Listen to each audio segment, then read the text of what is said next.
नमस्कार।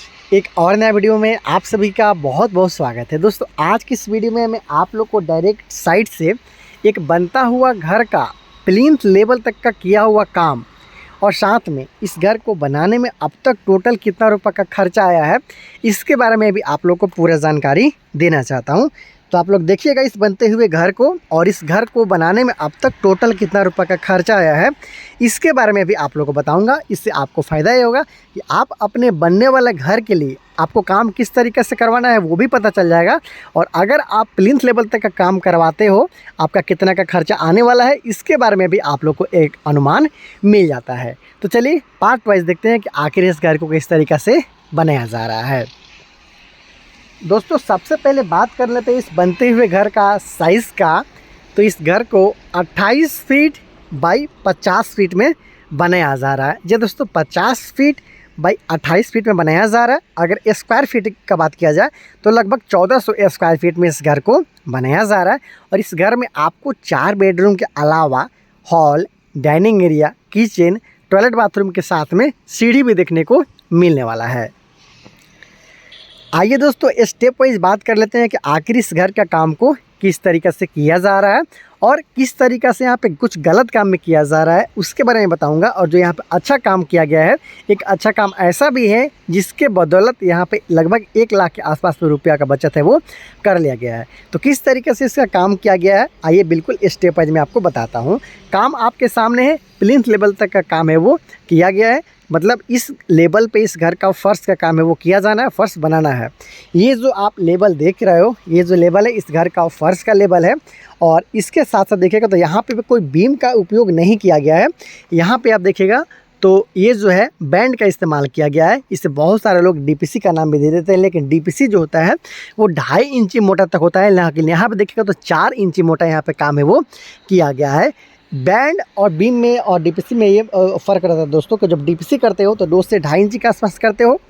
ये जो आप बैंड करते हो ये लगभग 3.5 से 4 इंची के आसपास तक आप कर सकते हो। उसके बाद आप बीम का इस्तेमाल करते हो, बीम में आप सरिया डालते हो बस, जबकि सील बैंड या फिर जो डीपीसी रहता है उसमें बिना सरिया का भी काम आपका हो जाता है। तो बिना सरिया का ये बैंड आप यहाँ पे इजीली देख पा रहे हो। इस तरीके से कास्टिंग इसका किया गया है। हालांकि इसमें कमी भी है। कमी ये है कि देखिए कभी भी आप अपने घर का प्लेन बीम बनाइए, डीपीसी दीजिए या फिर बैंड का इस्तेमाल कीजिए, उसका एक लेवल लेना होता है। लेवल देख सकते हो कि एक लेवल में कहीं भी नहीं, यहाँ पे देख सकते हो हल्का ऊपर है, फिर वहाँ बीच में कुछ नीचे है, उसके बाद फिर ऊपर नीचे है, फिर इधर ऊपर नीचे है। मतलब लेवल लेते हुए यहाँ पे काम है वो नहीं किया गया है। इससे नुकसान आपका क्या हो गया है और क्या होगा इसके बारे में भी जानिए।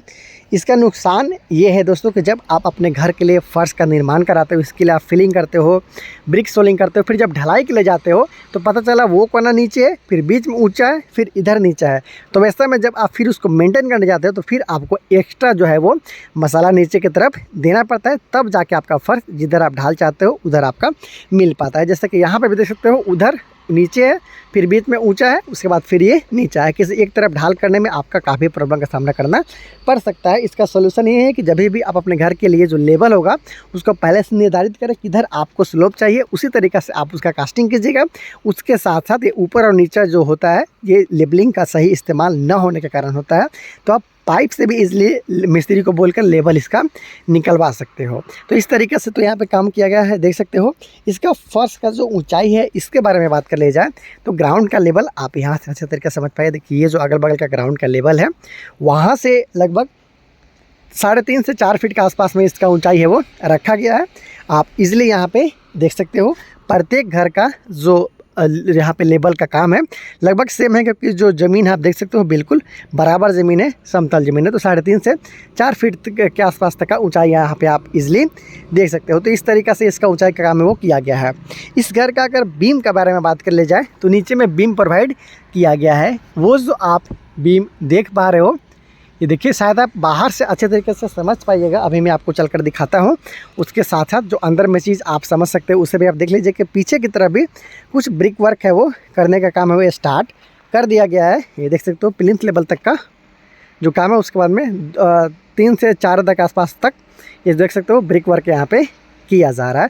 कॉलम के बारे में बात कर ले जाए तो 9 इंची बाई 9 इंची का प्रत्येक कॉलम के इस घर का इस्तेमाल में लगाया जा रहा है। देखिए 9 इंच बाई 9 इंच का कॉलम है।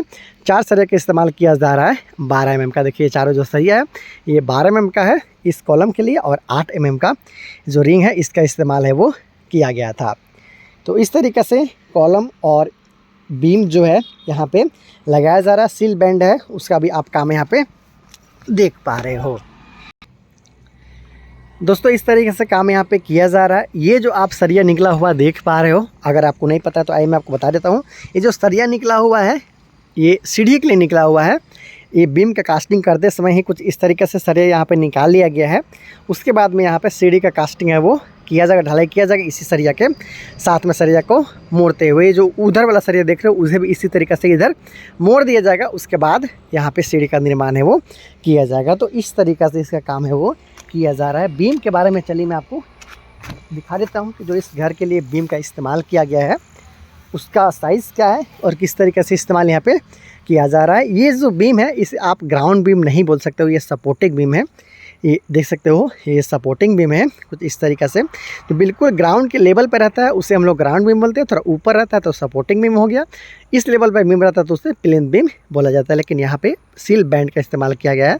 प्लिंथ लेवल पे ये सपोर्टिंग बीम है और ग्राउंड बीम यहाँ पे प्रोवाइड नहीं किया गया। हालांकि बीम और इसके साथ साथ जो बैंड है उससे इजीली यहाँ पे काम है वो चल जाएगा। हालांकि अगर यहाँ पे नहीं दिया जाता ये बैंड तो यहाँ पे डबल आपको बीम प्रोवाइड करना पड़ता है। पहला बीम सपोर्टिंग बीम, दूसरा प्लिंथ बीम, क्योंकि हाइट यहाँ पे 3 फीट से ज़्यादा है। यहाँ पे देख लीजिएगा तो लगभग 4.5 फीट के आसपास तक का हाइट उधर आप यहाँ पे देख पा रहे हो। इसका ऊंचाई इधर हालांकि थोड़ा कम है, 3.5 फीट के आसपास तक इधर ग्राउंड के लेवल से घर का फर्श का ऊंचाई रखा गया है। 10 इंची बाय 10 इंची का लगभग साइज़ का यहाँ पे जो बीम है उसका इस्तेमाल है वो किया गया है, जिसमें 4 सिरे का इस्तेमाल है वो किया गया है 12 mm का।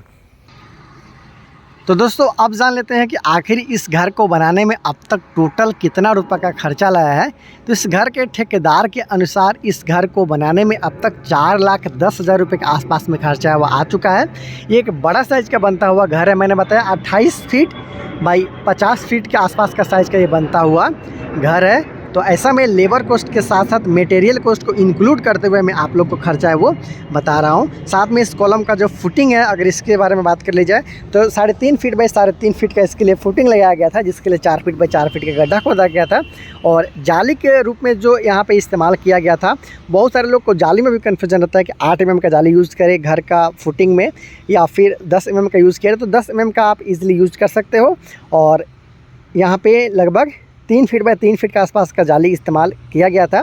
उसके बाद क्योंकि 2 से 3 इंच के आसपास में चारों तरफ से उसको कवर चाहिए होता है तो उस तरीक़े से 10 mm का जाली के साथ यहाँ पे काम है वो किया गया था। ये सरिया आप देख पा रहे हो 12 mm का 4 सिरे के साथ यहाँ पे कॉलम का इस्तेमाल है वो किया जा रहा है। 8 mm का यहाँ पे रिंग का इस्तेमाल भी किया जा रहा है। तो इस तरीक़े से ये बनता हुआ घर है। जैसे जैसे घर का काम है वो आगे बढ़ेगा वैसे वैसे स्टेप बाय वीडियो आप लोग के लिए लाऊंगा, दिखाऊंगा कि किस तरीक़े से घर का काम है वो कंप्लीट किया गया। अगर आपको ये वीडियो पसंद आया है तो प्लीज़ वीडियो को लाइक कीजिएगा और चैनल को सब्सक्राइब आप ज़रूर कर लीजिएगा। बहुत जल्द मिलते हैं अगले वीडियो में। तब तक के लिए इंजीनियर प्रभात और पूरी टीम को दीजिए इजाज़त। नमस्कार।